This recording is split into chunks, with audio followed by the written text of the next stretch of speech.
আমি এখানে আসছি এই দলকে ভালোবাসা। এই যে দেখেন আমার এই দৃশ্য ৯৬ 12ই জুন যখন আওয়ামী লীগ ক্ষমতায় আছে ৯৭ থেকে এই দৃশ্যগুলো আমার এই যে দেখেন আমার মাথায় আর ফেজ এই যে দাঁত দাঁত এইখানে ১৩টা গুলি খেয়েছি আমি মার্চের ৬ তারিখে ১৩ সালে মার্চের ৬ তারিখে আমি এখানে গুলিবিদ্ধ হয়েছি এখানে।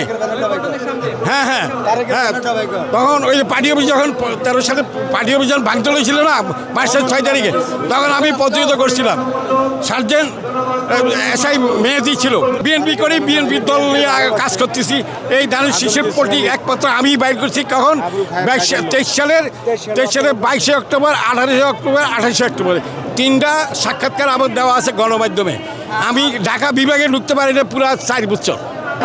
এটাই তো বিএনপির মূল প্রতীক, এটাই তো বিএনপির প্রতীক। ধানের শীষটাই তো হলো মেইন, এটাই তো মনে করেন আমরা ভালোবাসি বিদায় বেগম এবং তারেক রহমান আমাকে জয় আমার দেখাইয়া পরে বেগম শেখ হাসিনার নেতৃত্বে আমার পুরা ৫ বছর ঢাকা বিভাগে ঢুকতে দেন। আমি খুলনা দিয়েছিলাম।